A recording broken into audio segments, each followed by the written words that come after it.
మేము ఇది కొత్త ఇష్యూ కాదు, కొత్త సమస్య కాదు. మరి ఇలా రైతులు అరిగోసపడుతూ ఉన్నారు. ఇప్పుడే మా ఇద్దగిరి నారాయణ గారు చెప్పినట్టు కలెక్టర్ వేసినటువంటి కమిటీకే దిక్కులేదు. కలెక్టర్ కమిటీ వేసి కొనుగోలు చేసినయే సోయాబీన్ పంట వేరే గోడానికి పోయి వాపసు వస్తూ ఉంది. అందుకొరకే మేము ఈ కలెక్టర్ గారికన్నా కొద్దిగా రైతుల పట్ల ఆలోచన ఉంటే మీరు వేసినటువంటి కమిటీ ద్వారానే కొన్నటువంటి నిన్న 1300 కుంటలు వచ్చింది. గతంలో పెండలవాడది 700 కుంటలు వచ్చింది. బేలది నాకు తెలిసి ఒక 500-600 కుంటలు వాపసు వచ్చినాయి. మరి కలెక్టర్ గారిని ఇక్కడ గేట్ దగ్గర ఉండి ఒకటే రిక్వెస్ట్ చేస్తున్నాం, కలెక్టర్ గారు మీరన్నా స్పందించండి. మీరు ప్రభుత్వానికి ప్రజలకు మధ్య జిల్లా వారధిగా ఉన్నారు. మీరు జిల్లా సమస్యల్ని ఎప్పటికప్పుడు రాష్ట్ర ప్రభుత్వానికి చేరవేసేటటువంటి మధ్యవర్తిగా జిల్లా మేజిస్ట్రేట్ గారుగా మీరు ఆలోచన చేయండి. మేము సామరస్యంగా చేస్తున్నాం, మేము రాజకీయం చేస్తలేము. మీరే స్వయంగా మీ కమిటీల గ్రామాల్లో తిరిగి సెలెక్షన్ చేసి కొనుగోలు చేస్తే అవే దిక్కులేవు.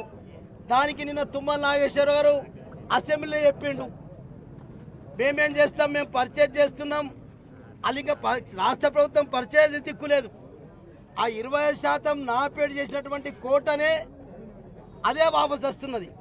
కానీ తుమ్మల నాగేశ్వరరావు గారు చేతులు ఎత్తేసి మేము కొన్నా కానీ కేంద్రం వాళ్ళు ఆ సోయాబీన్ని వాపసు చేస్తున్నాం, మేమేం చేయాలని చెప్పి ఆ చేతగాని దద్దమ్మ, ఆ చేతగాని మరి అతను వ్యవసాయ శాఖ మంత్రి, వ్యవసాయం నాకు తెలుసు, నాకు తుమ్మల నాగేశ్వరరావు బాగా దగ్గర మనిషి.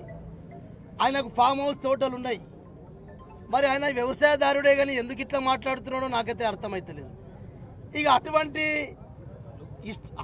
మాట్లాడి అసెంబ్లీలో పార్లమెంటు మేము కేంద్ర ప్రభుత్వాన్ని పంపిస్తేనే కేంద్రమే రిటర్న్ చేస్తుందని చెప్పినటువంటి వ్యవసాయ శాఖ మంత్రికి మన ఎమ్మెల్యే పోయి పత్రం ఇస్తాడు, సార్ మా ఆదిలాబాద్లో రంగు మారిన సోయాబీన్ కొనాలని చెప్పి. అంటే మరి పాయల్ శంకర్ని పాగల్ శంకర్ అందామా, పిచ్చోడు అందామా, అంటే చూతే బానెస్టోడు అందామా, బచ్చగాడా, లేకుంటే మా ప్రశాంత్ ఏమంటావు కదరా పటాకల మాస్టర్వా, పటాకల పోషెట్టివా, నాకేం అర్థమైతలేదు. ఇక ఈయన పార్లమెంట్ సభ్యుడు ఉన్నాడు, ఈయన కేంద్రం బాధ్యత బాబు అని చెప్తే కూడా ఒక్కనాడు కేంద్ర మంత్రికి పోయి వ్యవసాయ శాఖ మంత్రికి గలడు, రైల్వే శాఖ మంత్రికి కలిసినట్టు, విమానయాన శాఖ మంత్రికి కలిసినట్టు, లేకుంటే రోడ్ల శాఖ మంత్రికి అరే భయ్ రోడ్ల శాఖ కలిసింది మంచిదే, విమానయాన శాఖ కలిసింది మంచిదే, రైల్వే శాఖ మంచిది కలిసింది. మరి ఈ ముగ్గురు మంత్రులకు నీకు తోవ దొరుకుతుంది.